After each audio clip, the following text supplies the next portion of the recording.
کہیں بشر کا جھگڑا، کہیں نور کا جھگڑا۔ جرمنی میں میرا جانے کا اتفاق ہوا تو مسلمانوں نے سنا، وہ آ گئے۔ ایک کہنے لگے کہ ہماری مسجد میں خطاب کرو، دوسرے کہنے لگے ہماری مسجد میں خطاب کرو۔ تو ہم نے کہا کہ بہتر ہے کہ ایک ہی مسجد میں سارے اکٹھے ہو جائیں۔ کہنے لگے نہیں، ہم ایک دوسرے کی مسجد میں نہیں جاتے۔ پوچھا ان سے تم میں آپس میں لڑائی کیا ہے؟ کہنے لگے یہ لوگ کہتے ہیں کہ حضور پاک بشر ہیں۔ تو ہم نے کہا اس میں حرج کیا ہے؟ آپ کو افضل بشر بھی تو کہا گیا ہے نا۔ کہنے لگے نہیں، افضل البشر کا مقصد یہ ہے کہ جتنے بھی بشر ہیں آپ ان سے افضل ہیں، کیونکہ بشر جو ہے وہ اللہ کا خلیفہ ہے۔ آپ خلیفے سے بھی افضل ہیں، تو جو خلیفے سے افضل ہوگا پھر اللہ نہیں ہوگا تو اسے جدا بھی نہیں ہوگا۔ بات تو پھر ان کی معقول ہی تھی۔ اور دوسروں سے پوچھا تمہیں کیا اختلاف ہے؟ وہ کہنے لگے کہ یہ کہتے ہیں حضور پاکوں کو وہ نور ہے، ہمیں اس سے اختلاف ہے۔ میں کہ اس میں حرج کیا اگر وہ نور کہتے ہیں؟ اللہ تعالیٰ نے خود ہی فرمایا کہ میں نے زہر میں تم کو نور بھیجا ہے ہدایت کے لیے۔ وہ کہنے لگے نہیں، جو نور ہوتا ہے اس کی اولاد نہیں ہوتی ہے۔ اللہ نور ہے، فرشتے نوری ہیں، ان کی اولاد نہیں ہے، ان کی اولاد ہے اس لیے نوری نہیں ہے۔ اب ان کی دلیل بھی معقول تھی، ان کی دلیل بھی معقول تھی۔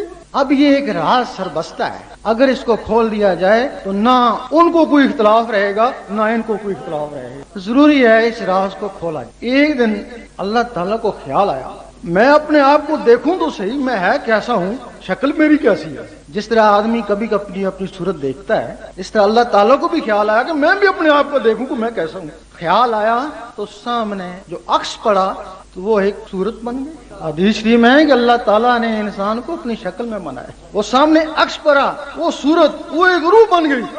جب وہ روح بن گئی، اللہ اس پہ عاشق، وہ اللہ پہ عاشق۔ تب کسی نے کہا کہ خود عشق، خود عاشق، خود معشوق۔ وہ خود ہی عشق کی ہے تو خود ہی عاشق کی ہے تو خود ہی معشوق۔ اب جو اللہ کا دین ہے وہ یہاں سے چلا ہے۔ اللہ کا دین کوئی نماز روزہ نہیں ہے، اللہ کا دین عشق۔ اس کے دین کی ابتدا اس دن سے شروع ہو گئی۔ اب اللہ نے اس روح کی تعظیم کے لیے فرشتے بنائے، روحیں بنائیں، زمین و آسمان بنائے۔ حدیث شریف میں اے میرے حبیب، آپ کو بھیجنا نہ ہوتا تو زمین و آسمان ہی نہ بناتا۔ جو کچھ بنایا گیا حضور پاک کے لیے ہی بنایا۔ اب آپ کو پھر اس دنیا میں بھیجنا تھا۔ دنیا میں بھیجنے کے لیے پھر کیا کیا؟ جنت میں ایک درخت ہے، اس کا نام ہے شجرۃ النور، اس کا بیج آپ کی والدہ کو کھلایا گیا۔